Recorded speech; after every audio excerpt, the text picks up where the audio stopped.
We want everyone to feel safe here, warm here. We want them to get on their feet. They make it their home. This is their home. That's how we want to make everyone feel when they come here, just like home. We're not a charity. We're not a housing program. We're not a social service agency. We're here to return the land and return the resources to the people that built them, the people that deserve them.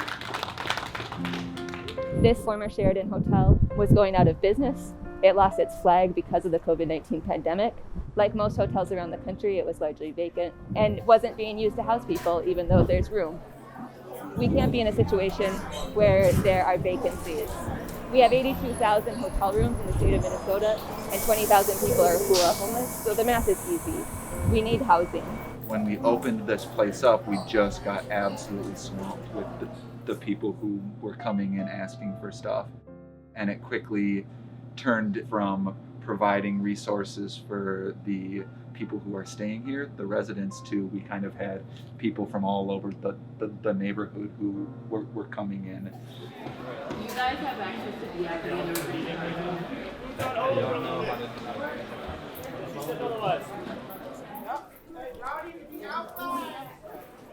We have food here. This is the kitchen area where we offer meals, breakfast, lunch, and dinner, and snacks. We also have the patio area. It's the meeting area where all the volunteers are. We keep everything clean. We do laundry about 3 to 4 times a day, easy and big bulks.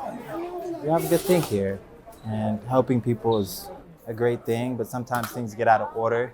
In the last couple nights, we had 2 fights. So it's been a process trying to move everything together and trying to make sure that things run smoothly around here. We're at half cost. The last 4 days since they put security out here and locked the doors at 10 to 6, yeah, it got a lot better. But you could still see the riffraff out here at 2, 3, 4 in the morning.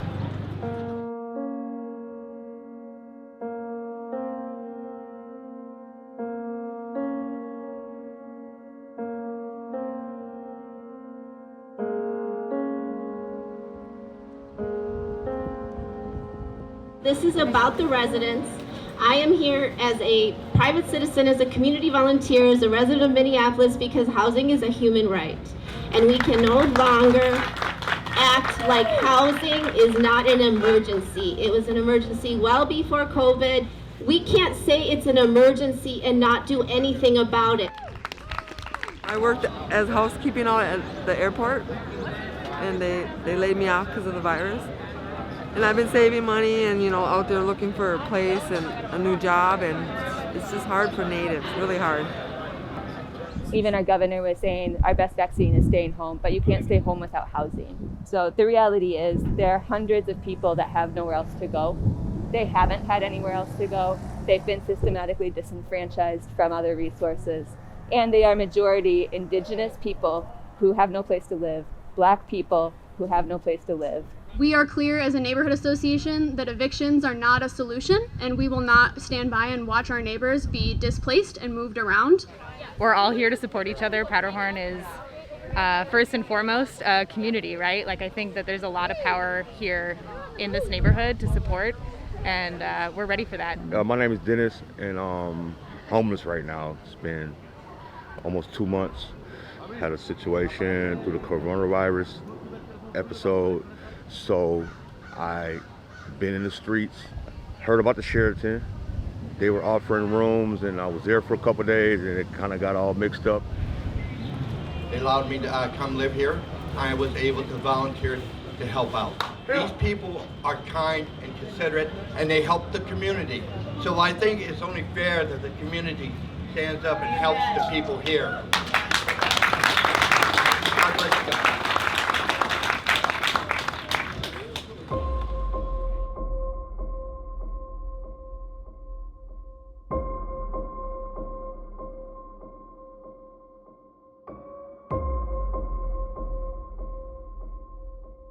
There are a group of folks who have been displaced twice. So first they were moved out of an encampment off of Hiawatha, and then they were also displaced out of a safe hotel.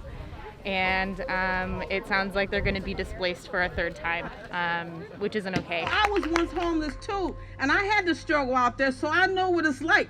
I don't get paid for this. I volunteer. Every time you put a homeless person in the streets, Michelle shows up, because you're going to stop this. Okay? Do your part. Do your part. Don't look at me like that. Get up and make phone calls. You should be calling right now.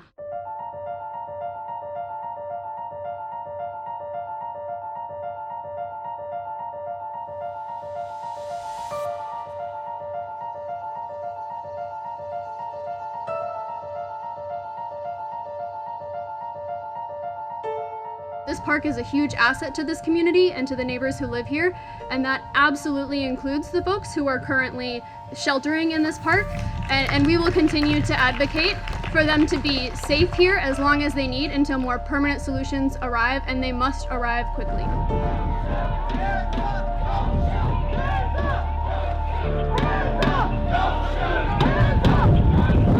I am extremely moved by the organizing that the residents here are doing.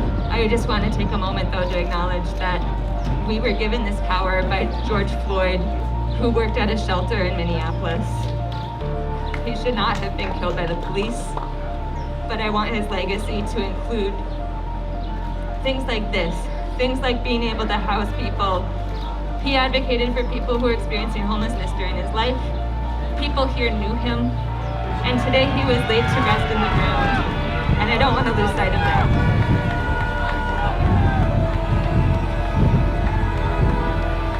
Everybody should be treated fairly. No matter what, we all got the same blood running through our veins, okay? You have to understand that sometimes you may not understand, and that's okay. But be kind, always. And I'm counting on you. Don't play with me. Don't play with me. I see the looks on your face. They better be able to stay here for an extended time until they get some housing. And I love you all. God loves you all. But we all have to learn how to love one another. All this hate has got to stop. Everybody in the community is under uproar over hate. The police are killing. We got the coronavirus that's killing people. Stop all the crime. We got to bring love into the community, back into the community. We're going to bring this thing together. Do your part. I love you all. God loves you all.